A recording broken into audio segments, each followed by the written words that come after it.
তো এখন যেটা মনে হচ্ছে যে বিএনপি মাঠে সক্রিয় বা তারা জনপ্রিয় দল। এখন বিএনপিও যদি এই মুহূর্তে ক্ষমতায় আসে, আমি মনে করি জেইলাও সেই কদু। আমি যেটা পার্সোনাল ওপিনিয়ন, ডক্টর ইউনূস স্যারের এই নেতৃত্বটা আমি এটা মনে করি লং টাইম থাকুক। এখন সাপোজ ধরেন বিএনপি চলে আসলো ক্ষমতায়, এখন দেশে তো আওয়ামী লীগের নেতৃত্বের লোক নাই, বা যারা আছে তারা কই দেখলাম আমাদের দরবেশ কাকাকে জেলে নিয়ে গেল, নৌকা থেকে ধরলো, দাড়ি ফেলে দিল। তো দাড়ির চেয়ে জীবন বাঁচানো ফরজ হয়ে গেছিলো, সেজন্যই আসলে।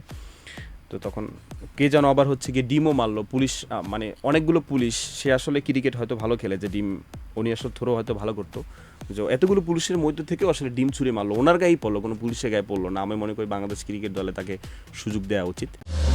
জাগো এফএম এর অ্যাপ এখন পাওয়া যাচ্ছে অ্যাপ স্টোর এবং প্লে স্টোরে।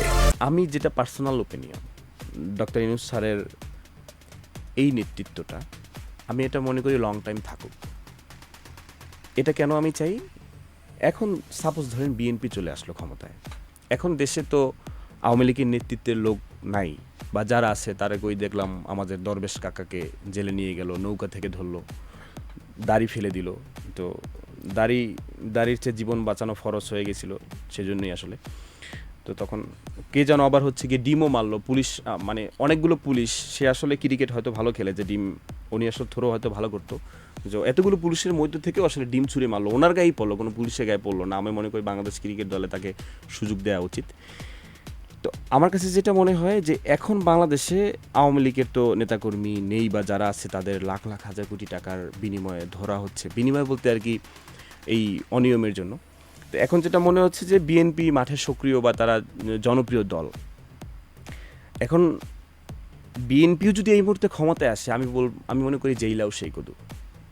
আমার কাছে মনে হয় বিএনপি যদি এখন ক্ষমতায় আসে, তারা 15 বছর ক্ষমতায় ছিল না, তাদের মাঠে ঘাটে লোক আছে, অডিয়েন্স আছে, তারা এসে আমার কাছে মনে হয় ওই আবার এক জিনিসই হয়ে যাবে, এক নায়কতন্ত্র হয়ে যাবে। সেই দিক থেকে, কারণ আমি সরকারে গেলেও, আমি প্রধান হলেও আমার কাছে একটু মনে হবে যে আমার ভাই ব্রাদার যেগুলো আছে এগুলোকে একটু চাকরি পাতা হোক, বা ওখানে একটু জমি ভালো পেলেছে আছে হোক। এটা মানুষের একটা আমরা এইভাবে অভ্যস্ত হয়ে গেছি। তো এখন ডক্টর ইউনূস স্যারের যেই রুলসটা, আমার কাছে মনে হয় তিনি একজন, মনে হয় কি নোবেল বিজয়ী একজন মানুষ, ইন্টারন্যাশনাল মানুষ, যেখানে মেসি, ফুটবলার মেসির সাথে আমাদের দেখা হওয়াটা আমাদের একটা ড্রিম থাকে, সেখানে মেসি এসে ডক্টর ইউনূসের সাথে হাত মিলায়, এরকম ভিডিও আছে। আচ্ছা, তো এরকম একজন মানুষের কাছে আমাদের দেশটা এখন চলছে। তো আমি মনে করি একটা রুলসের ভিতরে চলে যাক। আপনি ডক্টর ইউনূসকে এক জায়গায় দাঁড়া করাবেন, তার লেভেলের মানুষ খুঁজে পাওয়াটা মুশকিল, তার লেভেলের মানুষটা খুঁজে পাওয়া মুশকিল। এটা মানতে হবে ভাই, তার লেভেলের মানুষটা খুঁজে পাওয়া মুশকিল। এবং তাকে যে মানুষ পছন্দ করলো, বা ছাত্র সমাজ চাইলো যে তাকে আমরা প্রধান উপদেষ্টা হিসেবে চাই, সর্বস্তরের মানুষ সেটা মেনে নিয়েছে, কিন্তু হাতের সব আঙুল সমান না, সবাই তো মেনে নিবে না।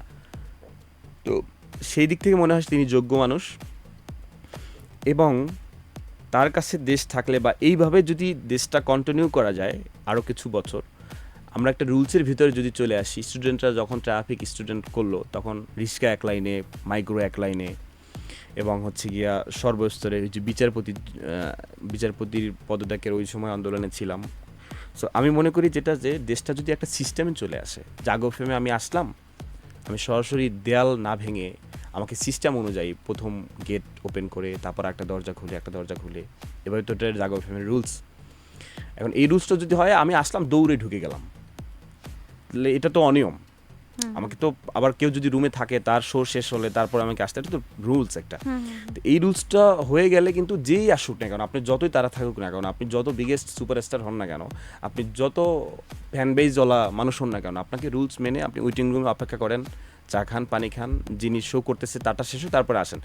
এরকম যদি রুলস বাংলাদেশটা হয়ে যায়, যে ভাই তুমি চাকরি নিতে কোনো ঘুষ দেওয়া যাবে না, যিনি ঘুষ নেবে উনিও নিতে পারবে না, দেওয়ার সুযোগ থাকবে না, সেখানে কোনো ধনী গরিব ভেদাভেদ থাকবে না, তুমি মেধার অনুযায়ী তোমাকে তোমার ওই জায়গাটা যেতে হবে, তোমার যতটুকু সম্মান আছে মানুষ তোমাকে অ্যাকসেপ্ট করে তোমার ওই জায়গায় যেতে হবে, এরকম একটা সিস্টেম রুলস যদি চালু হয়ে যায়, সে এবং যে প্রধানমন্ত্রী হবে সে 2 টার্মে বেশি থাকতে পারবে না, এবং তার বয়স যদি এরকম 60-70 হয়ে যায়, তাহলে তার নির্বাচনে যাওয়ারই কোনো মানে হয় না।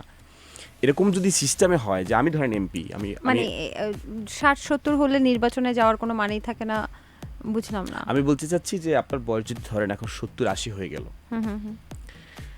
এখন আপনি প্রধানমন্ত্রী হলেন, হওয়ার জন্য আপনি মানে হচ্ছে গিয়া নিজেও প্রস্তুত। আমি ওইটা বলতে চাচ্ছিলাম যে দরকার নাই তো, আপনি তো বুড়ো হয়ে গেছেন ভাই। আপনি যাকে বলছেন ডক্টর ইউনূসও তো না, হ্যাঁ, উনিও বয়স তো হয়েছে অবশ্যই 84 বছর বয়োজ্যেষ্ঠ না, একজন আমি বলতে মানুষ। চাচ্ছি যে আপকামিং সিস্টেমটা এরকম হয়। আচ্ছা, এখন তো আমরা নিউট্রাল, মানে আপনারা তরুণ সমাজকে চাচ্ছেন, তাই তরুণ তো? সমাজকে চাচ্ছি, সৎ মানুষকে চাচ্ছি, সেটা সৎ আমি বলতে মানুষ। চাচ্ছিলাম যে দেখেন আপার বয়স কত বছর, বিজ্ঞতা প্রয়োজন নেই। অবশ্যই বিগত, আমি শেষ করে দিতাম, লেট মি ফিনিশ। আপার বয়স কত বছর হয়ে গেল, সে আর ক্ষমতায় থেকে কি করবে, কেন তার ক্ষমতায় থাকতে হবে ভাই? আপনার বয়স হয়েছে, আপনি আর ওখানে বসে থেকে আর কি চান, আর চানটা কি? আচ্ছা আচ্ছা, আপনি ছাড়া আর কোনো মানুষ নাই? জাগো ফেমে কি শুধু কাফি কথা বলবে? আর কি না, কাফি আমিও ছাড়া কথা কোনো মানুষ বলছি। নাই? সে আসবে না এখানে কথা বলবে না? এখন আমার আপনার সাথে ভালো সম্পর্ক, জাগো এফএমের সিওর সাথে আমার ভালো সম্পর্ক, আমি সকাল সন্ধ্যা যদি এখানে সই করে যাই যে আমি কাফি না, আমি এই চেয়ারে বসছি মানে বসছি, আমি এখানে কথা বলেই যাব। জাগো এফএমের সাথে আমার ভালো সম্পর্ক, এখন যদি আমি বলি যে প্রতি শুক্রবার বিকাল 3টে আমাকে এখানে শো দেবা, বা 3টে ধরেন একটা খুব মানে হচ্ছে কি এক্সক্লুসিভ টাইম, এখন এই 3টার টাইমটাই যদি আমি বেছে নেই, তা আর মানুষ নাই, সে বসবে না? আমি তা আপনি আপনার- গভর্নমেন্টে আছেন, আপনার আর কি চাই? আপনি কেন আর আর আর বাংলাদেশে মানুষ নাই, তারা দেশ চালাবে না? আমি আপনার কথাটা ধরতে পেরেছি, কিন্তু কাফি একটা বিষয় আমাকে একটু বলেন তো, এই যে আন্দোলন, আমাকে একটু শেষ করে দেন, ওখান থেকে শেষ হয় না এই হ্যাঁ, পার্টটা। ডেফিনেটলি আপনি শেষ করেন। যে আপকামিং সরকার আসুক না কেন, এভাবে আমাদের সংবিধানে নিয়ম করা উচিত, রুলস করা উচিত, এবং এটা হওয়া উচিত মাস্ট বি, যে এক মানুষ সে যতই জনপ্রিয় হোক না কেন, সে 2বার যদি প্রধানমন্ত্রী হয়, 2বার যদি এমপি হয়, তৃতীয়বার মানুষ যদি চায় তবুও তার রুলস যেন না থাকে।